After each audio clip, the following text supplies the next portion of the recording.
The air inside the arena was thick, suffocating under the weight of an hour-long stalemate that had drained the energy from the crowd.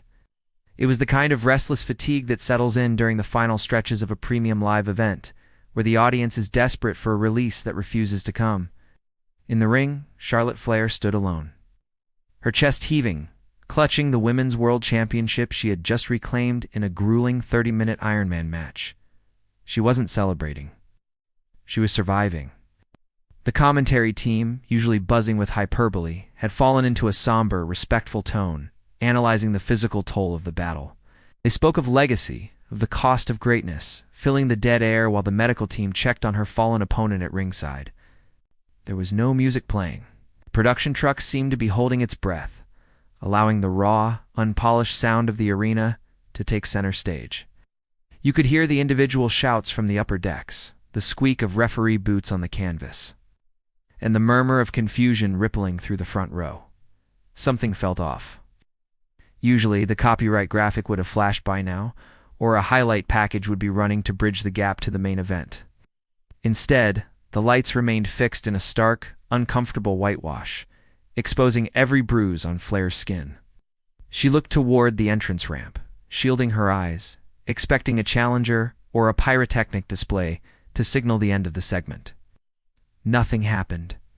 The unease in the crowd began to manifest as a low hum, a collective whisper of what's going on.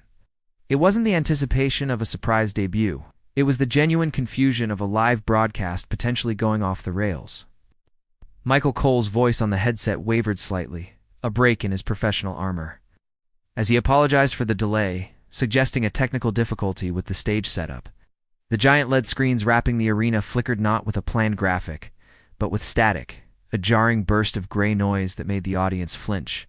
Then, the screens went black. Total darkness swallowed the stage, leaving only the ring lights illuminating Flair, who was now backing away from the ropes, sensing a shift in the atmosphere that the cameras couldn't quite capture. This wasn't a technical glitch. The silence that followed was heavy, almost physical. It pressed down on the 20,000 fans, silencing the drunk hecklers and the tired children alike. In that void, the tension shifted from boredom to anxiety. The energy in the building curdled into something cold and prickly. Fans looked at each other, then at the empty stage, then back to Flair, who had dropped her championship belt to the mat. She wasn't looking at the ramp anymore. She was looking at the Titantron, her expression hardening from exhaustion into genuine concern. The silence stretched for 10 seconds, then 20, becoming unbearable. It was the kind of quiet that precedes a disaster, the breathless moment before a car crash, where time dilates and the brain scrambles to make sense of the incoming trauma. The sound that finally broke the silence was not a song. It was a mechanical grinding, slow and rhythmic, like the gears of a massive rusted clock forcing themselves to turn against years of neglect. The sound was deafening, vibrating through the floorboards, shaking the barricades where the front row sat frozen. On the blacked-out Titantron, a single image faded into view, a clock face. But it wasn't the polished pink and diamond digital graphic the world had come to associate with Tiffy time. It was a physical, analog clock, cracked down the middle, its hands bent and frozen at midnight. The tick-tock sound effect that usually signaled her arrival was distorted, slowed down to a nightmarish industrial thud that hit the chest like a heartbeat. Tiffany Stratton walked out. She didn't burst through the curtain. She didn't spin. She didn't pose with a flex of her biceps or blow a kiss to the hard cam. She simply emerged from the shadows of the tunnel, walking with a slow, "Hey," predatory gait that was unrecognizable from the gymnast-like bounce she had displayed for years. The visual transformation was jarring. Gone was the neon pink gear, the bedazzled cowboy hats, and the pristine spray-tan sheen of the buff Barbie. She wore plain black wrestling gear, taped heavily around her shoulders and knees, her blonde hair tied back in a messy, utilitarian knot. Her face was scrubbed clean of the heavy TV makeup, leaving her looking pale, hollow-eyed, and terrifyingly human. The crowd didn't pop. There was no explosion of cheers, no Tiffy time chants. The reaction was a collective gasp, followed by a stunned, uncomfortable murmur. They didn't know how to react because they didn't recognize the person standing before them. This wasn't a character returning. It looked like a ghost walking into a party she wasn't invited to. As she walked down the ramp, she didn't look at the fans. Her eyes were locked on the ring, dead and focused, devoid of the bratty arrogance that had defined her career. It was a look of pure, unadulterated intent. Corey Graves, usually quick with a witty remark or a heel-favoring quip, remained silent for a long, awkward moment before whispering, "She wasn't supposed to be here." It felt unscripted, a genuine reaction to the violation of the show's format. The camera zoomed in on Tiffany's face as she reached the steel steps. There was no smile, no smirk. Just a cold, blank canvas where a personality used to be. She climbed the steps not with the flair of a superstar, but with the heaviness of an executioner ascending the scaffold. The referee in the ring moved to intercept her, shouting something about the segment being over, waving his arms to signal her to go back. Tiffany didn't even blink. She walked right through him, not violently, but with such dismissive force that he stumbled back, realizing instantly that his authority meant nothing. She stepped through the ropes, the ring canvas absorbing her weight, and stood across from Charlotte Flair. The confrontation in the center of the ring was suffocatingly intimate. Without microphones, the audience was forced to read the body language, and what they saw was a reversal of the natural order. Charlotte Flair, the most decorated woman in history, the queen who dwarfed opponents with her presence, looked unsure. She picked up her title belt, holding it like a shield, her eyes darting between Tiffany and the confused security team gathering at ringside. Tiffany stood perfectly still, her arms hanging loose at her sides.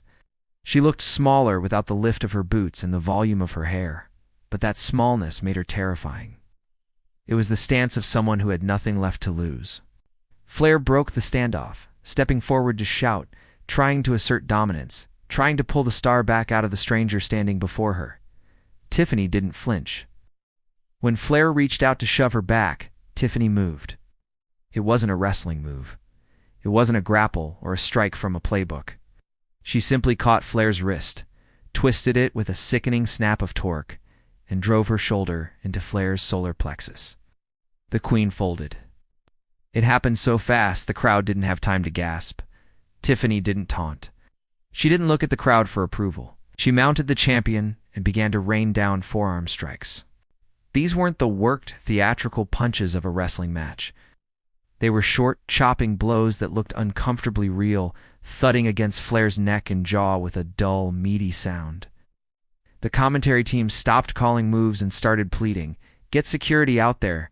Someone stop this," Cole yelled, his voice cracking. The security guards finally rushed the ring, 3 of them sliding under the bottom rope. Tiffany stood up, breathing heavily, and looked at them. She didn't run. She didn't fight them off in a superhero sequence. She just stared them down with such intense, vibrating, manic energy that they hesitated. In that split second of hesitation, she grabbed the women's championship belt from the canvas. She looked at the gold, the object she had spent 3 years chasing. It's a symbol of the center of the universe. Then she looked at the fallen Charlotte Flair. With a deadpan expression, Tiffany raised the belt over her head, not in triumph, but in preparation. She brought it down, the metal faceplate connecting with the turnbuckle post inches from Flair's head as the champion scrambled away.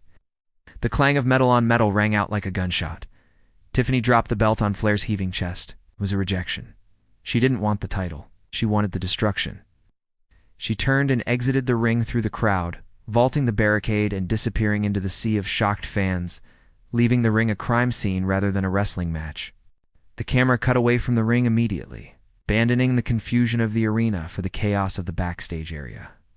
Usually backstage segments are polished, lit perfectly, with interviewers standing by in designated zones. This was handheld, shaky footage. The camera operator running to catch up with Tiffany as she stormed through the gorilla position. Wrestlers who were usually portrayed as enemies' heels and faces alike were huddled together against the walls, watching her pass with genuine unease. There was no scripted bickering, no side glances at the lens. Just silent, wide-eyed observation of a woman walking with a hurricane's momentum. We saw Triple H, out of character, shouting orders into a headset, his back to the camera. He turned, just as Tiffany brushed past him. He didn't try to stop her. The look on his face wasn't anger. It was the realization of a variable he couldn't control. Tiffany pushed through the double doors leading to the parking lot, the harsh fluorescent lights of the hallway giving way to the cool night air. The camera followed her all the way to a waiting rental car, not a limo, not a sports car, but a nondescript gray sedan. As she threw her bag into the back seat, a brave cameraman got close enough to catch audio. "Tiffany, Tiffany, tell us why," he shouted, the standard desperate plea of the paparazzi. Tiffany stopped. She put her hand on the car door and turned around. For the first time, the lighting caught her eyes clearly. They were red-rimmed, exhausted, stripping away the last layer of kayfabe invincibility. She looked directly into the lens, breaking the fourth wall in a way that felt like a violation of the contract between performer and viewer.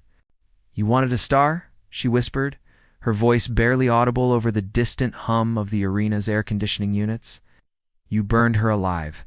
She got in the car, the door slamming shut with a finality that echoed louder than any pyro. The engine started, and she drove off, leaving the camera operator standing alone in the empty lot. Back in the arena, the commentary team was silent. They didn't transition to a replay, didn't plug the next match. The feed just lingered on the empty parking spot, the gravel crunching under the silence, letting the audience sit with the uncomfortable reality that the fun, colorful era of Tiffy time hadn't just ended, it had been murdered, and they were the accomplices. The screen faded to black, but the video didn't end. A slow, melancholic piano melody began to play, underscoring a montage of still images. We saw the Tiffany Stratton of old, the pink gear, the moonsaults, the bright smiles, the viral TikTok dances. We saw the fans cheering her, the little girls wearing her merchandise, the signs that said it's Tiffy time. Then, the images began to degrade. We saw the headlines of her losses, the social media comments calling her overrated, the pressure of the spotlight, the relentless machine of the wrestling industry grinding her down. The narration returned, not as a hype man, but as a somber voice of reason. "We always ask for the next big thing," the voice said. "We demand perfection. We demand engagement. We demand that they give us every piece of themselves until there is nothing left to give." The montage shifted to the footage from tonight, the blank stare, the taped shoulders, the brutal efficiency of her violence. It was a mirror held up to the audience. We realized that this wasn't just a heel turn. It was a consequence. Tiffany Stratton's return in 2026 wasn't designed to sell t-shirts. It was a narrative scar, to force the viewer to confront the toxicity of their own fandom. The shock wasn't that she came back. It was that she came back broken, and she blamed us. The story wasn't about a championship belt anymore. It was about a woman reclaiming her agency by destroying the character that enslaved her. The final shot of the video was a slow zoom on the broken clock graphic from the Titantron, freezing on the cracked face. Text on the screen didn't say subscribe or check out the next video. It simply read, "Time's up." The lingering question wasn't who will she fight next, or when will she win the title. It was a much deeper, more uncomfortable question that would stay with the viewer long after they closed the tab. What did we do to her? The video ended in silence, denying the viewer the dopamine hit of a resolution, leaving them in the same uncomfortable void that Tiffany had left the arena.